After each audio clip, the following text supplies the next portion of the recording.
Good morning, everyone. Coach Dwight here at Patriot Jiu-Jitsu. We are into week 10 of my post-op ACL recovery training, and I wanted to bring you 3 exercises that are going to be great for your reintroduction into making ground contact. And by that, I mean jogging, running, jumping, things of that nature. In Jiu-Jitsu, we have to take that sort of contact, and so I want to make sure that before I get into any heavy sparring, takedowns, guard passing, top play, that I have a very good solid base and strength in my lower body. So let's get started.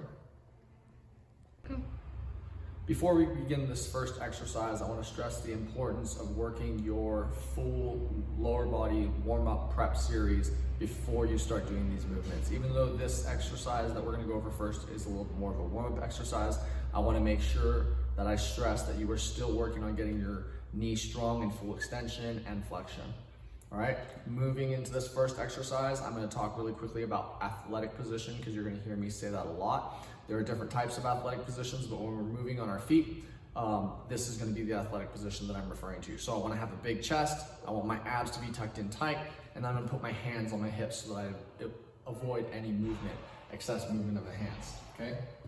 So this is the first level. If I'm a beginner, I haven't done this exercise before, this is a great way to start out. I want to sit my hip back so my knees are still over my ankles, and I'm going to come into the balls of my feet. My knees might come forward a little bit, that's not a huge deal, but I don't want them crashing forward too far, okay? So now I'm going to take one foot, and I'm going to stay in the ball of my feet, I'm going to take a step back, and I'm going to bring my feet together. I'm going to alternate to the other side. Again, I'm just staying in a nice low squat. Just like so. Okay, then I can jog back, and if I'm ready for the next level, then I can move on. The next level, now I'm not bringing my feet together in the middle, so I'm just going to take a step back, keep my weight off of my heel and the ball of my feet, and then come all the way back. I accidentally brought them together there, but I'm going to reach back, and then all the way through with my other leg, and just try to keep that weight in the balls of my feet stable.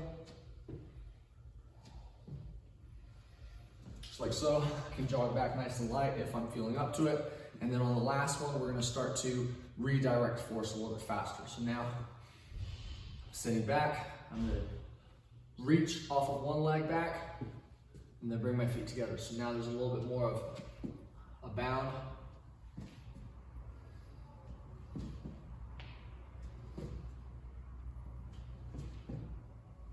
And then again, I can just jog back. Don't move on in your series until you feel very comfortable and very strong in your quads. You should have good knee extension, good flexion by the time that you get to those second 2 levels of that exercise. Go.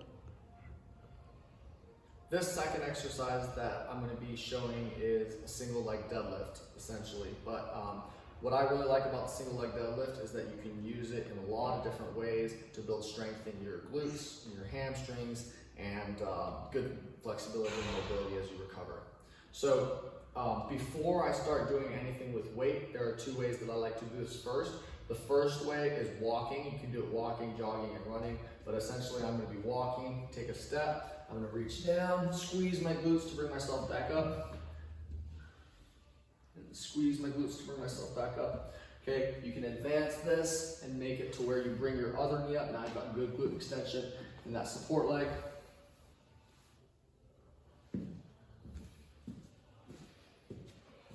And then when you feel comfortable through that range and you don't feel like there's any pain or excessive pulling on your ligaments, you can move up to a box and do it supported. And the reason I do it supported is to make sure that my hip isn't leaning towards the outside of my ankles. That's going to make it very, very difficult for the glute muscles to fire. So I can lean a little bit on this, make sure that I've got good position here from my hip down to my ankle. And I'm going to take my opposite hand and reach down to my ankle, squeeze my glutes to bring myself back up, reach down again. Again, I'm keeping a big chest, my core is tight, and when I reach down, I don't lift from my shoulders, I squeeze my glutes to come back up, all right?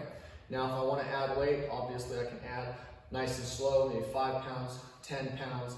Make sure you start very slow and light. The goal is to build up to being able to do 10, 15, 20, maybe even 30 reps without fatiguing your muscles. Once you are able to do that with lightweight, then you can begin to add weight as well. Posture is very important. So every time you're doing these exercises, make the goal of your effort be in learning better posture, not lifting heavier weights. This will help you to avoid injury and to do exercises well that will help you avoid injury in training. Before we move on to this next exercise, I want to quickly address something that I had not posted in my previous video. I've already been working on doing air squats and lightweight squats on both feet, and I've been using the blocks the entire time that I've been doing that. So the reason I use the blocks is so that I make sure that I can move down slowly to a range that's acceptable and then come back up without relying on nothing but gravity to support myself. So what I'm going to be showing you is a single leg squat that I've been working on, and I just want to make sure that you understand that until you are confident that you can do air squats through ranges of motion, you don't want to be moving on to this next phase where we're doing single leg squats. That just doesn't make sense. So you can see that this box has different sides that you can place it on, which will change the height of the blocks. That's super important that we start on the highest side to make sure that it's nice and easy. So I have a 30-inch vertical right here. So I'm going to stand just in front of it. And when you first start this exercise, this is what I did. I moved my non-supporting foot, but I kept it on the ground just to make it easier for my leg that I had been recovering on to accept that force slowly. So I left one foot on the ground, I'm gonna sit back and then come back up. And I'm really only using this leg to do the work, but I keep my foot down just to make sure that I have good stability at first. As I get more confident in this, then I can start to have my leg up and I can start to sit and come back up, just like so. Thank you everyone for watching. Don't forget to like and subscribe to our channel if you'd like to see more of our awesome content, and leave comments below if there's something that you're interested in having us talk about. Looking forward to seeing you on the mats. Os.